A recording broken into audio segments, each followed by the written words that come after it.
Hey all, so I'm going to go ahead and upload author bias post test 2. I'm going to do a few questions with you in case you want some extra practice. I'm only going to do the first 6 and then let you do the last 3 on your own.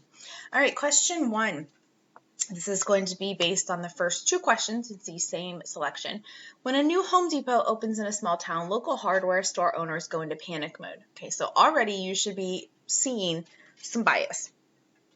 Home Depot offers such low prices that smaller businesses can find it hard to compete.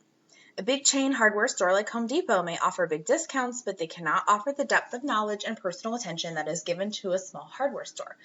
One trip to a Home Depot with its maze of wide aisles should make us all run out and support a locally owned hardware store.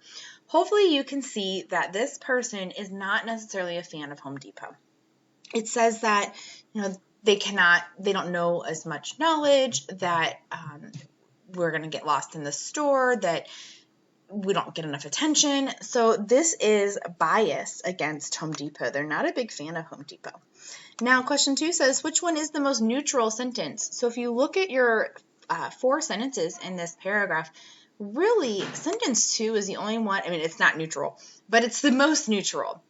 Because we could kind of verify, like, okay, Home Depot prices usually are a little bit lower, and it might be hard for small businesses to compete. But sentences 1, 3, and 4 are very biased. So of those, sentence 2 is the most neutral. So let's look at this next one here. In the 1980s, they saw the continuation of technological advances in production, computer technology, information systems, and communications capabilities. They also witnessed the emergence of a truly global economy. U.S. consumers now drive cars made in Japan, wear sweaters made in Italy, and listen to CD players made in South Korea. Everywhere around the world, people drive Fords, drink Pepsi, wear Levi's, use Dell computers, and watch Disney movies and television shows. Okay, so what is the author's attitude? I don't know about you, like as I kind of read through there, it was just basically like telling us what happened in the 80s in terms of these different like productions and the economy. So it's pretty neutral to me, pretty objective. No real opinion is shining through there.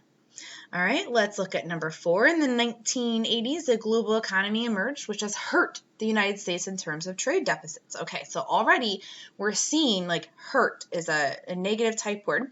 U.S. consumers are buying more foreign cars than ones made in America. Given how our auto industry is suffering, it is almost unpatriotic to buy foreign-produced cars. Consumers in the United States should consider buying more American-produced items in general in order to bring our trade deficit down and make Americans proud of our manufacturing base again. Okay, so this clearly is a biased paragraph. Now, it wants to know the most neutral sentence, though. So if I look back in here, the only one that I could kind of look up somehow, is sentence 2. U.S. consumers are buying more foreign cars than ones made in America. That's not saying that's a good or bad thing in the sentence itself. It's just saying like this is what's happening, and we could try to go out and verify that. All right, question 5 and 6 are based on the same selection. The U.S. corporate tax rate should be lowered. All right, so whenever someone uses the phrase like should be, should not be, you know that they're trying to do maybe a little bit of persuasion here, which implies bias. Should be lowered in order to encourage companies to do business in the U.S. rather than overseas. The current U.S. corporate tax rate is among the highest in the world at around 39.2%. By comparison, China's corporate tax rate as of 2011 was 25%, and Iceland's rate stands at 20%.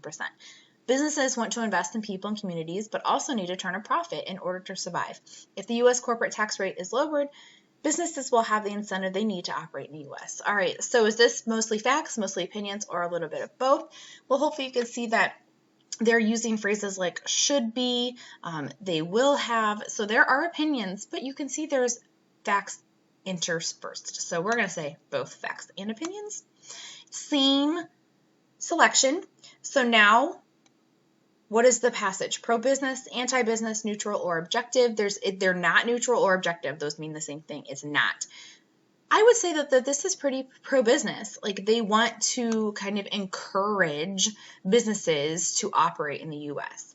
All right, so if you would like questions 7, 8, 9 on your own to kind of practice, and I hope that first little bit helped. Bye.